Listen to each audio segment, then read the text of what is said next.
Hello दोस्तों, नमस्कार। आपने किसी भी जेआईबी सीआईबी के एग्जाम्स में बहुत बड़ा रोल होता है प्रीवियस ईयर के क्वेश्चंस का।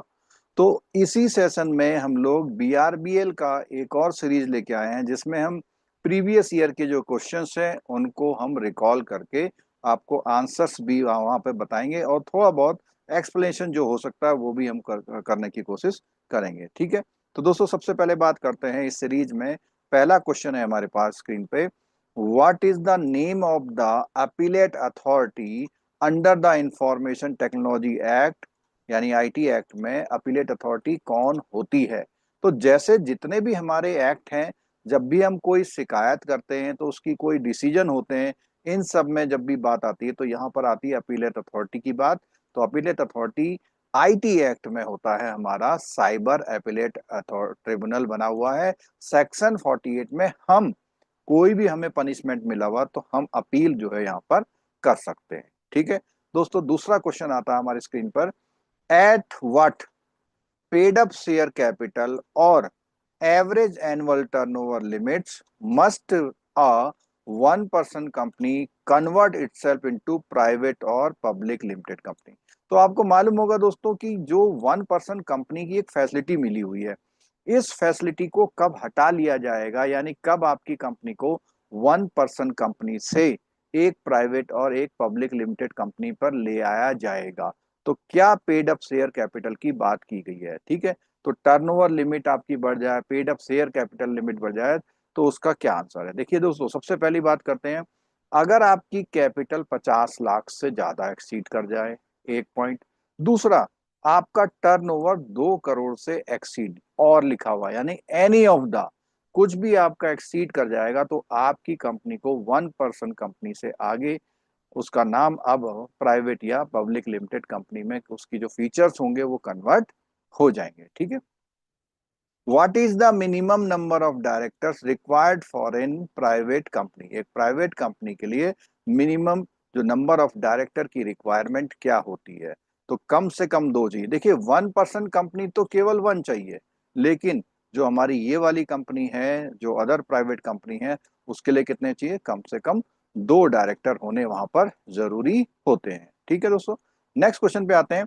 विच act provide the definition of जज for banking related issues and how it is defined? यानी जज, देखो एक वर्ड होता है जज, कि जज अगर हम इसकी बात कर रहे हैं कि कोई भी हमारी बैंकिंग रिलेटेड इशू के लिए कोई डिसीजन दे रहा है तो उसको जज का नाम कब दिया जाएगा? तो दोस्तों सबसे पहली बात आती है कि एक हमारा banker books of evidence act होता है 1891 का, banker book of evidence act है 1891 का। इस एक्ट के तहत जज का मतलब होता है हाई कोर्ट का जज, डिस्ट्रिक्ट कोर्ट का जज, सेशन का जज, सेशन कोर्ट का जज। ठीक है, इंक्लूड ए जज ऑफ स्मॉल कॉज कोर्ट। तो जितने ये सब कोर्ट होते हैं उन सब के कोर्टों के नाम को क्या बोला हुआ है? जज। ठीक है, ये कहाँ से बोला हुआ है? Banker book of evidence act से बोला हुआ है। ठीक है, नेक्स्ट क्वेश्चन आता है हमारे स्क्रीन पे। Between the equitable mortgage and registered mortgage which bank gets priority? अगर मान लिया दो मॉर्गेज आपको देखने को मिल जाए किसी केस में, जहां पे इक्विटेबल मॉर्गेज हो रखा है, जहां पे आपका रजिस्टर्ड मॉर्गेज हो रखा है, तो उस केस में किसको प्रायोरिटी मिलेगी? क्वेश्चन है प्रायोरिटी का मतलब जब हम लिक्विडेशन पे आएंगे, जब हम रिकवरी पे आएंगे, तो पहले किसको पैसा मिलेगा, ऐसा क्वेश्चन है। ठीक है, तो यहाँ पर हम देख रहे हैं, जब हम बात करते हैं सबसे पहले कि any of these which is created first in term of time, यानी जो पहले क्रिएट किया गया हो। ठीक है, इक्विटेबल मॉर्गेज पहले क्रिएट किया गया है या रजिस्टर्ड मॉर्गेज? तो जो पहले क्रिएट किया, क्यों? क्योंकि हमको पता है कि इक्विटेबल मॉर्गेज तो रजिस्टर कराने की जरूरत है ही नहीं।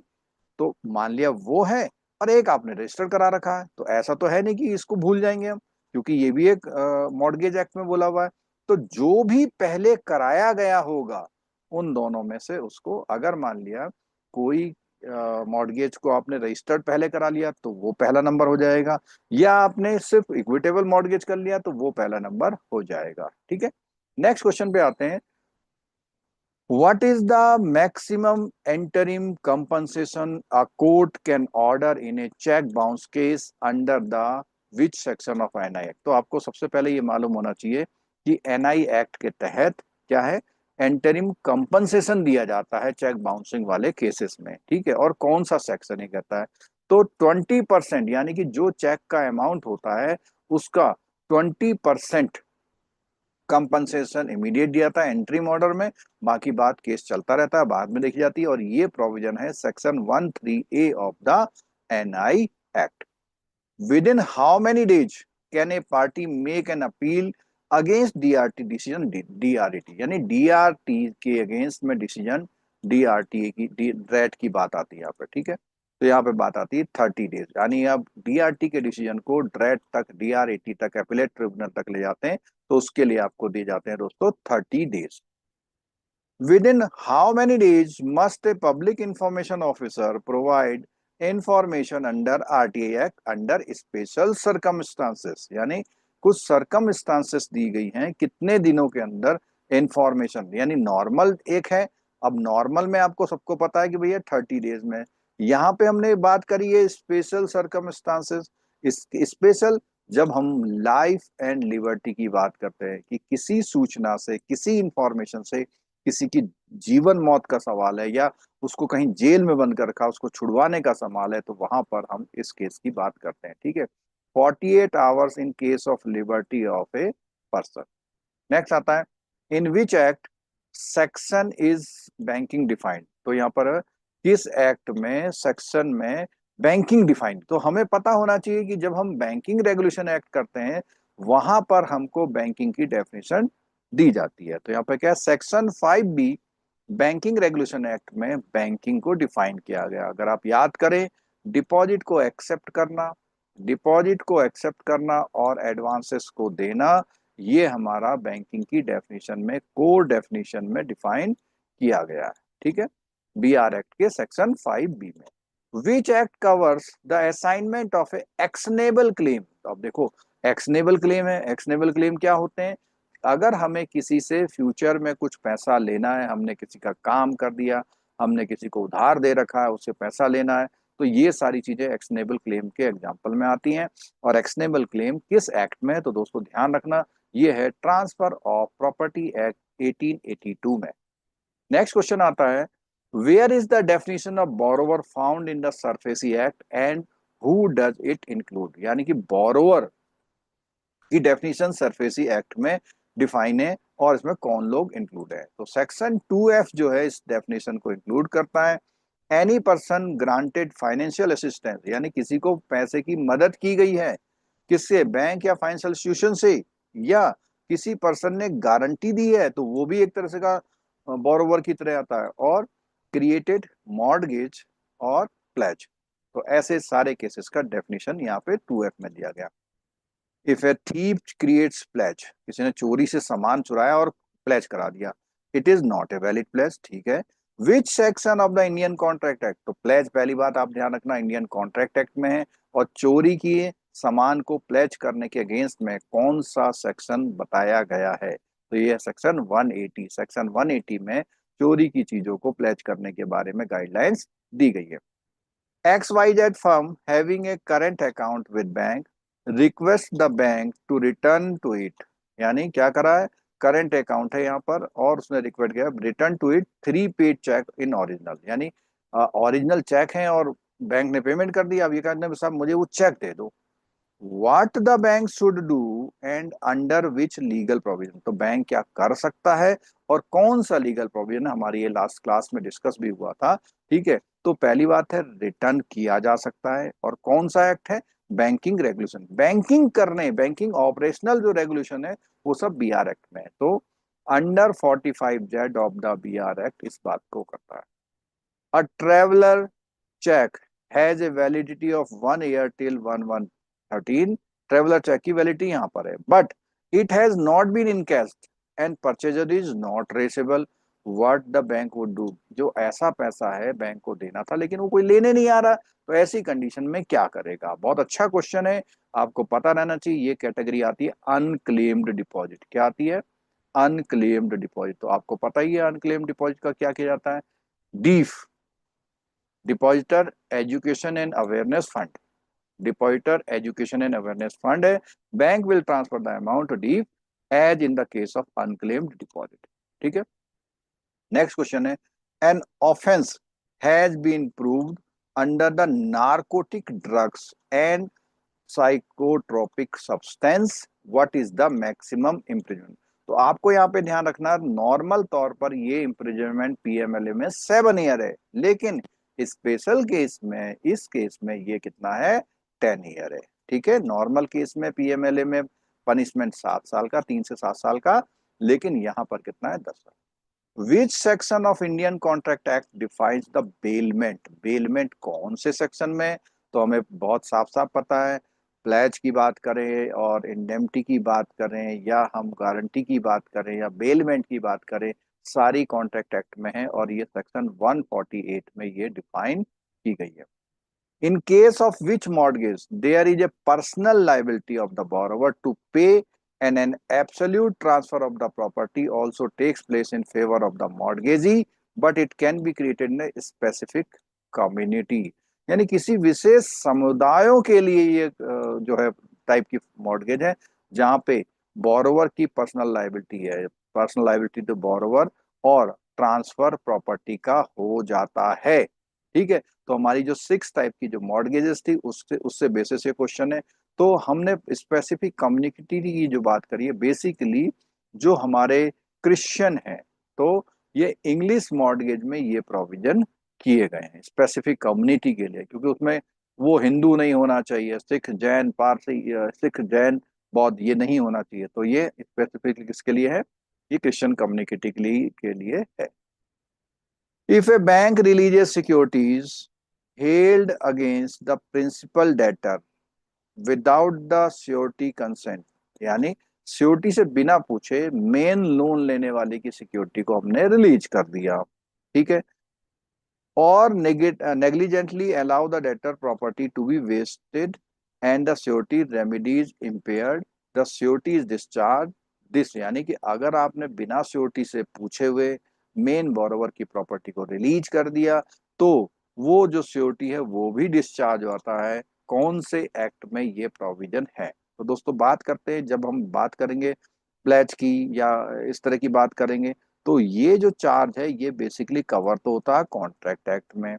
इसकी 139 कहती है, अगर आपने कोई प्रॉपर्टी को, आपने उसको डिस्चार्ज कर दिया, उसको प्रॉपर्टी बोरोवर को दे दी है, तो इसका मतलब आपने सिक्योरिटी को भी डिस्चार्ज कर दिया है। नेक्स्ट क्वेश्चन आता है, X delivers his mobile to a mobile shop owner for repair upon a contract, it shall be returned on X after repairment, payment of the repair charges. By what name this contract is known and under the which legal provision। यानी किसी ने अपना कोई सामान दिया है और उसको बोला भैया रिपेयर कराने के लिए मैं दे रहा हूं, तो वो एक स्पेसिफिक पर्पज के लिए अपना सामान दे रहा है और उस काम के होने के बाद वापस होना है, तो ये बेसिकली दोस्तों काम आता है कॉन्ट्रैक्ट ऑफ बेलमेंट का, सामान को देना किसी विशेष पर्पज के लिए, और 148 सेक्शन कॉन्ट्रैक्ट ऑफ बेलमेंट को डिफाइन करता है। Z hires a horse to go to the Lonavala near Mumbai but rides horse to go to the Nagpur. Lonavala के लिए ले गया था, ले जाता है नागपुर, दिस हॉर्स, और उसको चोट लग जाती है। What is the liability of act and under provision of which act, यानी जो बंदा किसका, तो उसको ले जा रहा है हो उसको, तो उसमें उसकी किस एक्ट में क्या लाइबिलिटी होगी। देखो दोस्तों, जिसके लिए काम दिया गया है उसके लिए नहीं किया तो अनऑथराइज हो जाएगा, ठीक है, इसे आप जेड कर लीजिएगा यहाँ पे, ठीक है।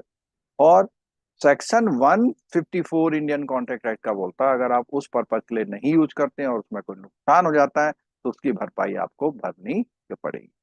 नेक्स्ट क्वेश्चन आता है, what are the differences between a general partnership and an LLP regarding liability and legal entity status of party। ठीक है, तो जो जनरल पार्टनरशिप होती है और एलएलपी होती है, तो इसमें अगर दोनों के डिफरेंसेस को बात करें लायबिलिटी के बारे में और लीगल एंटिटी के बारे में, तो क्या होता है, देखिए लीगल एंटिटी पार्टनरशिप फर्म ऐसी है जिसमें पर्सनल लायबिलिटी बनती है, एलएलपी और कंपनीज में पर्सनल लायबिलिटी नहीं बनती है, ठीक है, तो एक तो फर्क ये है। तो यहाँ पर जनरल पार्टनरशिप में लायबिलिटी अनलिमिटेड होती है जो मैंने आपको बताया, और ये लीगल नहीं है, ये वो उस बंदे से जुड़ी हुई होती है, जबकि एलएलपी में उसकी लिमिटेड उतनी होती है जितना उसने एग्री किया हुआ है या उसने अपने शेयर लिए हुए हैं, ठीक है। और ये एलएलपी एक सेपरेट लीगल एंटिटी की तरह काम करती है, ठीक है। नेक्स्ट क्वेश्चन आता है, उससे पहले हम आगे बढ़े दोस्तों, लास्ट 30 ईयर में 10 लाख से ज्यादा बैंकर्स ने वीडियोस और पीडीएफ की मदद से, लाइव इंटरेक्टिव क्लासेस की मदद से अपना जेआईबी सीआईबी प्रमोशन और सर्टिफाइड क्रेडिट प्रोफेशनल के एग्जाम को पास किया। इसके लिए आप इस वेबसाइट में कोर्सेज पे जा सकते हैं और मोबाइल एप्लीकेशन पे देख सकते हैं।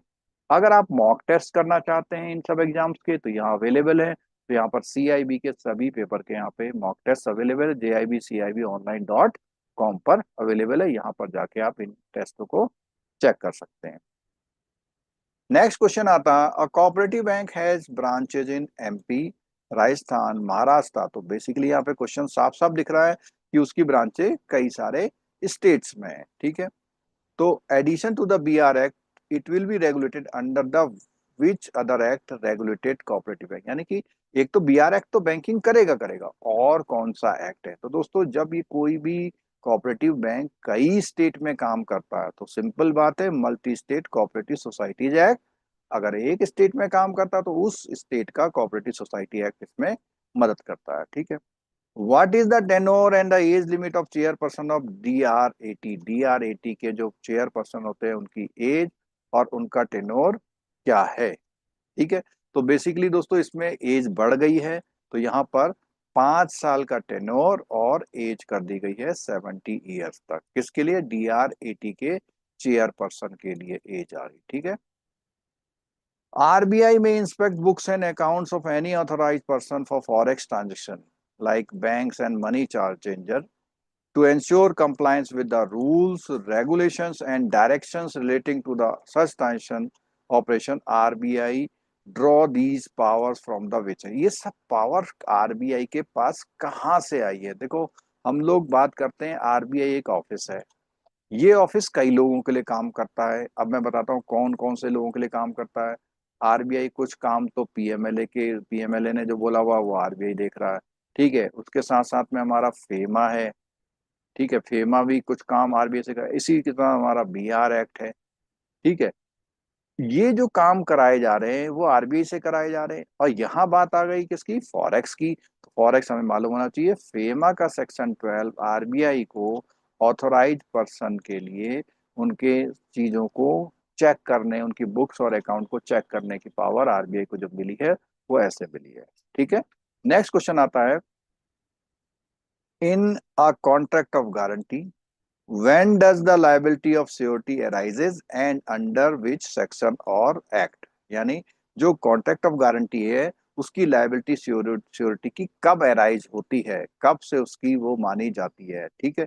तो पहली बात है, जो प्रिंसिपल लेटर है वो डिफॉल्ट करता है उसी दिन से। यानी ऐसा नहीं कि जिस दिन डिफॉल्ट किया उसके बाद वो नहीं दे पाया, 5 साल वेट, कुछ नहीं वेट करना है आपने, आपने इमीडिएटली उसको वो करना है, ठीक है।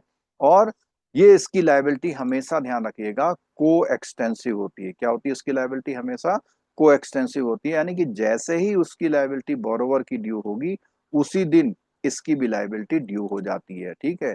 और ये 128 of the Indian contract act में ऐसा बोला गया, यानी श्योरिटी शुरू से ही जिम्मेदार होता है। From whom does an asset reconstruction company raise funds to purchase debts by issuing security? यानी कि वो कह रहे हैं कि एआरसी कंपनी है, कहां से पैसा उठाती है लोन को खरीदने के लिए और सिक्योरिटी रिसीट इशू करती है। तो यहाँ पर है क्यूआईबी से पैसा उठाती है, और क्यूआईबी किससे उठाते हैं पैसा? इन्वेस्टर से उठाते हैं। वो क्यूआईबी एक स्कीम लॉन्च करते हैं, उस स्कीम में इन्वेस्टर पैसा लगाते हैं और उस पैसे को ये करते हैं। और क्यूआईबी कौन होते हैं?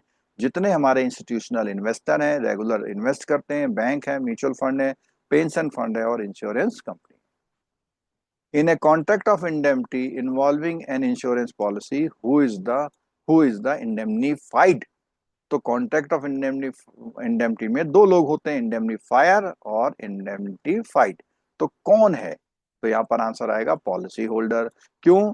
इंश्योरेंस कंपनी ने पॉलिसी होल्डर को श्योरिटी दी है, इंडेमनिटी दी है कि तुम्हारे साथ कुछ होगा तो हम देंगे, तो ये इंडेमनीफाइड है।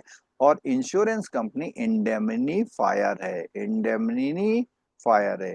अब यहाँ पे एक क्वेश्चन हम और बताते हैं आपको कि ड्राफ्ट के खोने के केस में, अगर ड्राफ्ट लॉस्ट हो गया है और डुप्लीकेट अगर आप इशू करा रहे हैं, अगर ड्राफ्ट लॉस हो गया है, डुप्लीकेट इशू करा रहे हैं, तो ये रिवर्स हो जाता है। क्यों? वहां पर जो हमारा कस्टमर है वो कस्टमर इंडेमनीफायर है और बैंक इंडेमनीफाइड होता है। ठीक है, नेक्स्ट क्वेश्चन पे आते हैं। X Y and Z want to establish an LLP in India designated as partners. X resided in India, Y in UK, Z in US. तो तीन लोग आ गए यहाँ पे। ठीक है, एक्स तो इंडियन हो गया, वाई और जेड बाहर के हो गए। Does it meet the stipulated criteria of the LLP? LLP के एक्ट के अकॉर्डिंग क्या ये एलएलपी बन सकती है? किस सेक्शन के अंतर्गत? Further, what is the period of residence in India for resident partner? तो हमने एक पीछे भी एक क्वेश्चन किया था, उसमें साफ साफ देखा था कि कोई भी एलएलपी होगी तो उसमें एक बंदा तो हमारा क्या होना चाहिए? इंडिया का होना चाहिए। तो इसमें कहा section 6 require at least 2 designated partner चाहिए, जिसमें से one of the must be resident. तो यहाँ पहली बात तो उसमें 3 है, चलेगा, एक बात हो गई। लेकिन एक इंडियन है चलेगा, और इसलिए रिक्वायरमेंट पूरी हो रही है। Period is 120 days in a financial year. एक फाइनेंशियल ईयर में 120 डेज अगर रहता है तो उसको हम रेजिडेंट पार्टनर के नाम से जानते हैं।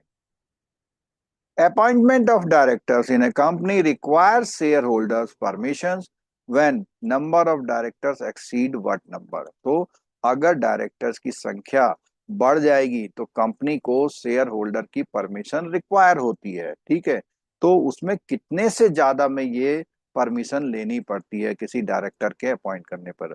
तो दोस्तों 15 है।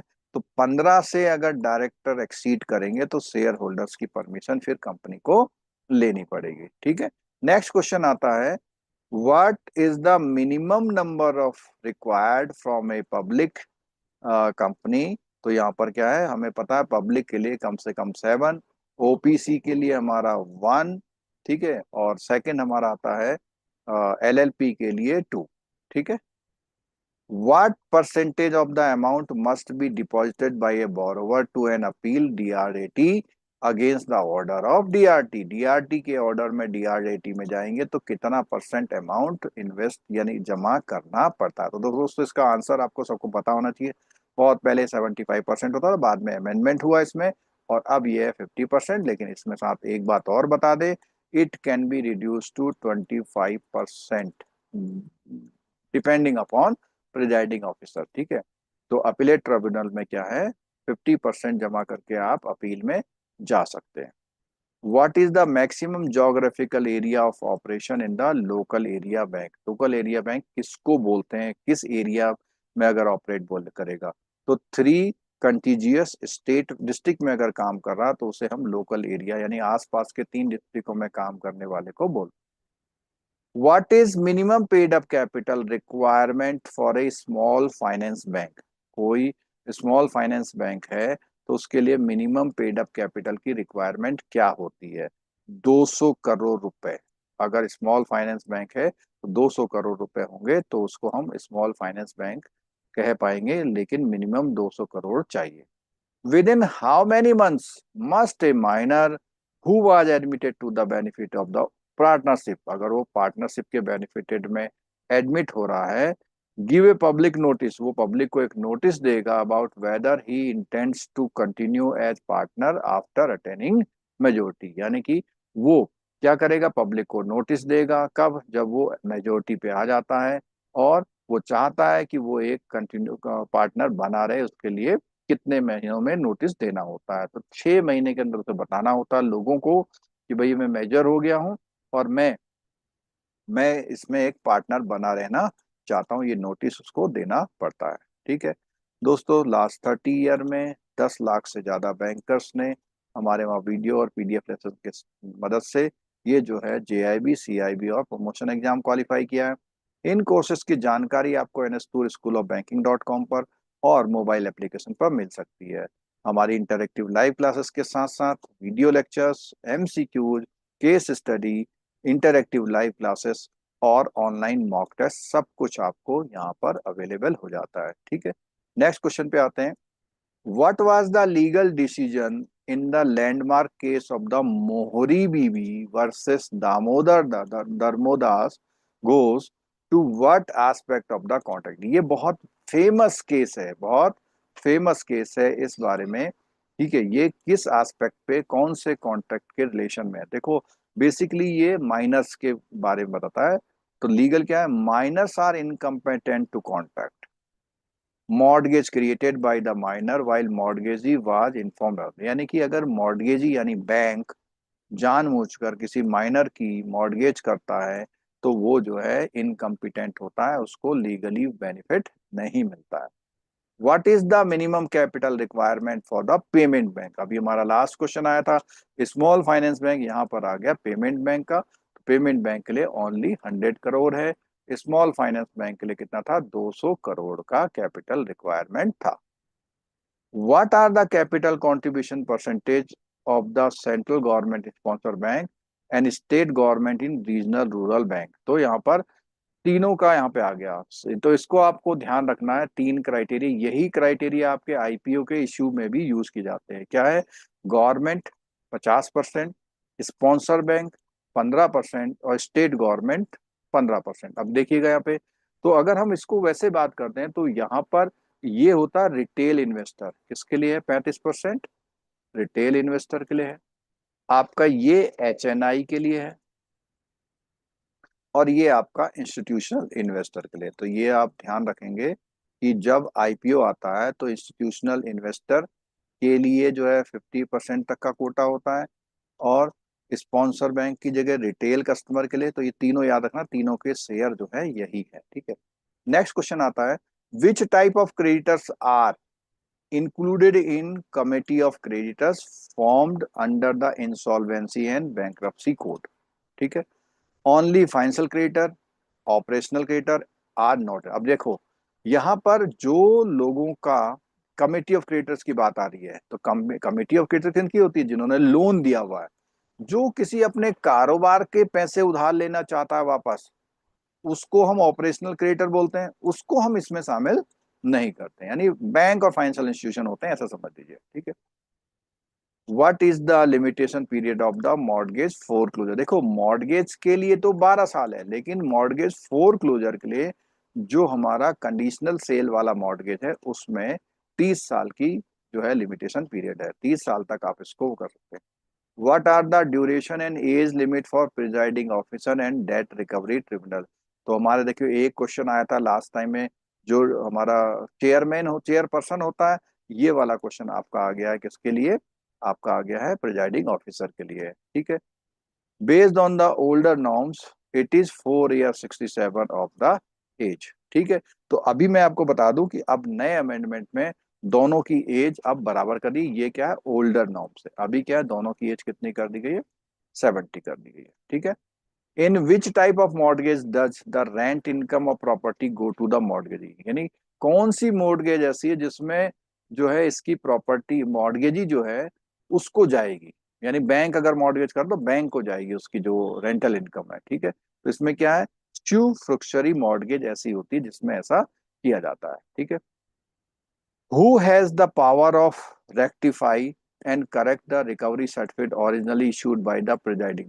अगर प्रिजाइडिंग ऑफिसर ने कोई आपका रिकवरी सर्टिफिकेट जारी किया ओरिजिनली, तो उसको रेक्टिफाई करने की पावर किसके पास होती है? क्वेश्चन क्या है? किसके पास उसको रेक्टिफाई करने की पावर होती है, ये है क्वेश्चन। ठीक है, तो आपको इसका आंसर देना है कि कौन इसको रेक्टिफाई कर सकता है, इसका क्वेश्चन का आंसर आपने देना है। तो देखिए दोस्तों, इसमें सबसे बड़ी बात आती है कि डीआरटी प्रिजाइडिंग ऑफिसर होता है, तो वही उसको क्या कर सकता है? जो रिकवरी सर्टिफिकेट है उसको रेक्टिफाई करने की पावर प्रिजाइडिंग ऑफिसर के पास है। Which specific identification number is required for an entity to deduct tax at sources? TDS काटने के लिए what is the number of character and that of that number? तो पहली बात है कि कौन सा नंबर चाहिए। तो अगर आपको किसी का टैक्स काटना है, अगर आपको किसी का टैक्स काटना है तो एक नंबर चाहिए होता है। तो जैसे हमारा पेन नंबर होता है ऐसा ही एक नंबर और होता है, वो चाहिए होता है। तो उस नंबर को हम लोग बोलते हैं 10 नंबर। क्या बोलते हैं दोस्तों? उस नंबर को बोलते हैं 10 नंबर। तो 10 नंबर रिक्वायर्ड होता है, ठीक है। अब 10 नंबर की बात होती है, ये बिल्कुल उसी तरह से होता है जैसा पेन नंबर का होता है, ठीक है। ये भी क्या है, 10 कैरेक्टर का अल्फा न्यूमेरिक कोड होता है, issued by the income tax department, ठीक है। दोस्तों लास्ट 30 ईयर में 10 लाख से ज़्यादा बैंकर्स ने वीडियो पीडीएफ लेसन की मदद से ये हमारे एग्जाम क्वालिफाई किए हैं। हमारी वेबसाइट पे और हमारे मोबाइल एप्लीकेशन में इसकी डिटेल जानकारी आपको मिल जाएगी, और वीडियो लेसन्स, एमसीक्यू और ये सारी चीज़ें आपको मिल जाती हैं। दोस्तों अगर आपको इसके बारे में कोई क्वेरी करनी है तो कमेंट बॉक्स में आप मेल कर सकते हैं। आपको सेशन अगर अच्छा लगा हो तो लाइक जरूर करके जाइएगा, शेयर करिएगा और चैनल को सब्सक्राइब करिएगा। लाइक करेंगे तो ये वीडियो आपके उसमें सेव हो जाएगा। आप सब लोग वीडियो देखने के लिए आए, धन्यवाद सभी का। मिलते हैं दोस्तों ऐसे ही एक और इम्पोर्टेंट और अच्छे लेक्चर में।